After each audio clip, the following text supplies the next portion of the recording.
Hello students, very good morning to all of you. मैं अरविंद कुमार सिंह आप सभी लोगों का आपके अपने YouTube channel Shivraj maths classes में बहुत बहुत स्वागत करता हूं।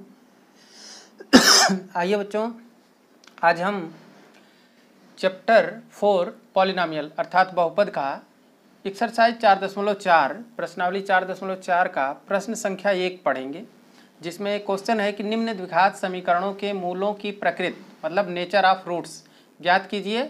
यदि मूलों का अस्तित्व हो, अगर उसके रूट्स एग्जिस्ट कर रहे हों तो उन्हें फाइंड आउट कीजिए, उन्हें ज्ञात कीजिए।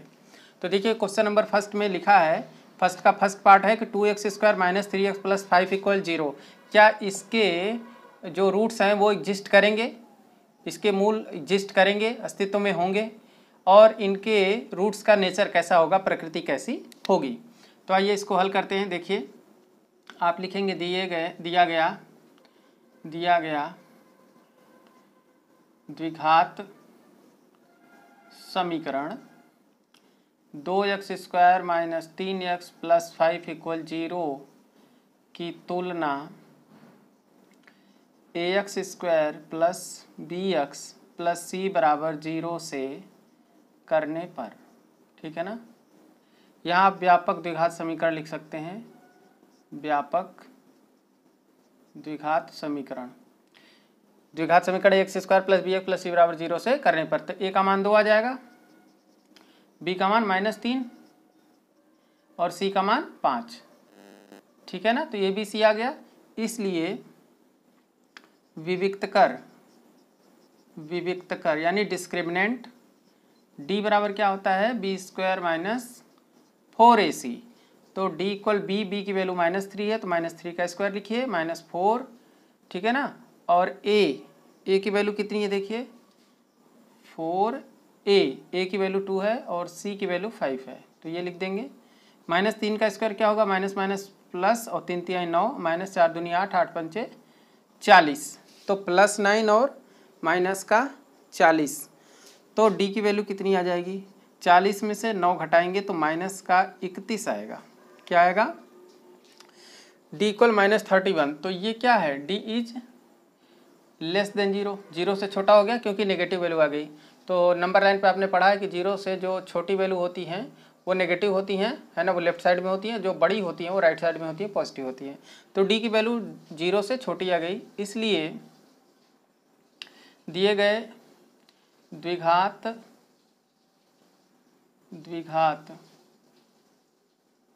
समीकरण के मूल काल्पनिक होंगे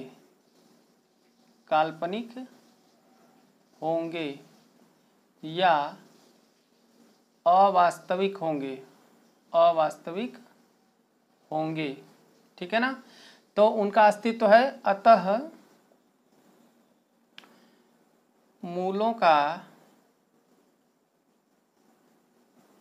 अस्तित्व नहीं है, ठीक है। वास्तविक मूल इसके नहीं होंगे, काल्पनिक मूल होंगे।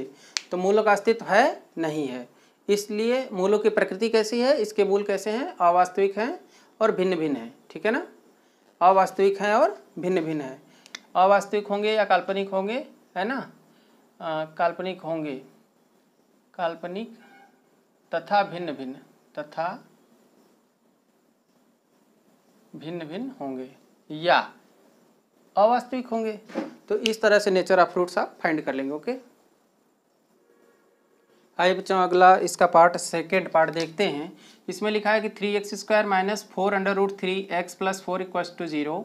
क्या इसका रूट्स जो है वो अस्तित्व में है, यदि है तो उसे निकालना है, ठीक है ना, तो ज्ञात करना है। और इसके मूलों की प्रकृति बतानी कि मूल कैसे होंगे, वास्तविक होंगे, अवास्तविक होंगे, काल्पनिक होंगे।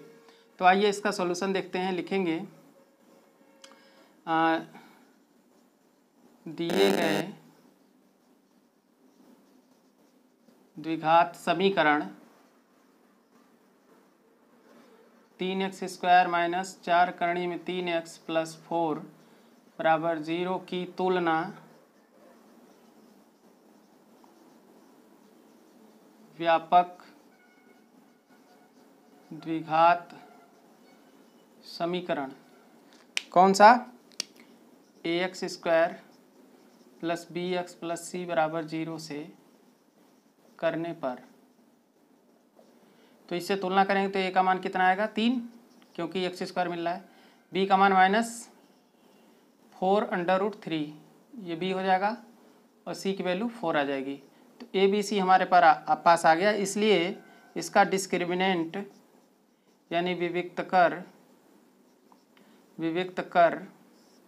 d, डिस्क्रिमिनेंट d बराबर b स्क्वायर माइनस 4ac निकालेंगे, क्योंकि जब भी मूलों की प्रकृति निकालनी हो तो आपको डिस्क्रिमिनेंट निकालना पड़ेगा, बिना डिस्क्रिमिनेंट के नहीं फाइंड कर पाएंगे।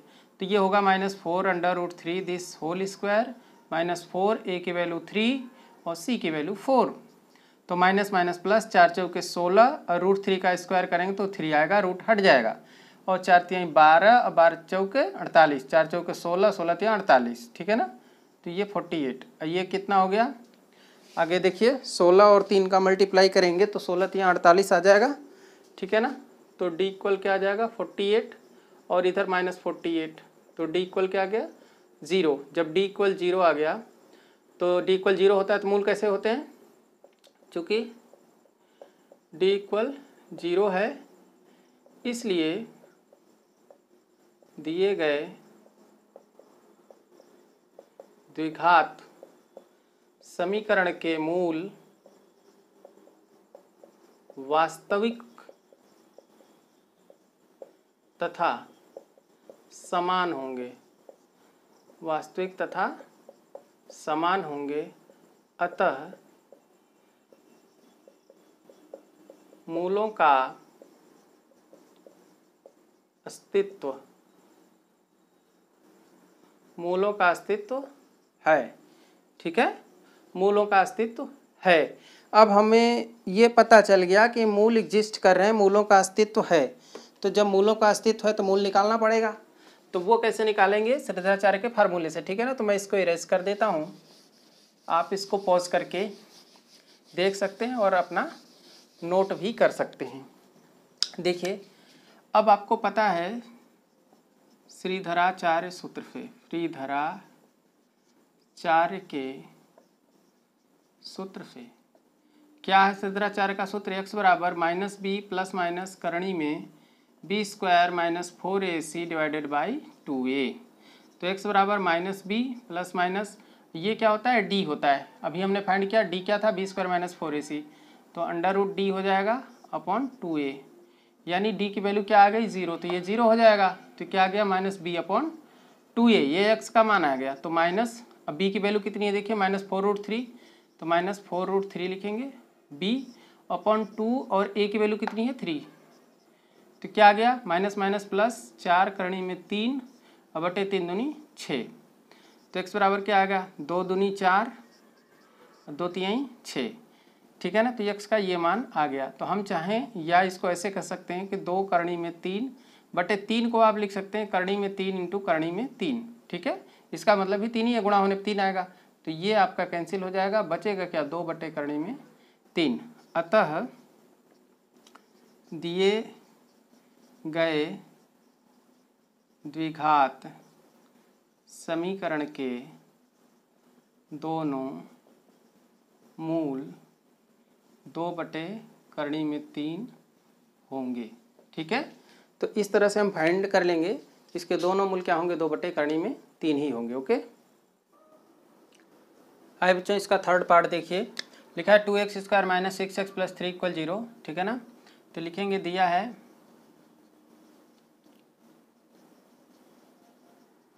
द्विघात समीकरण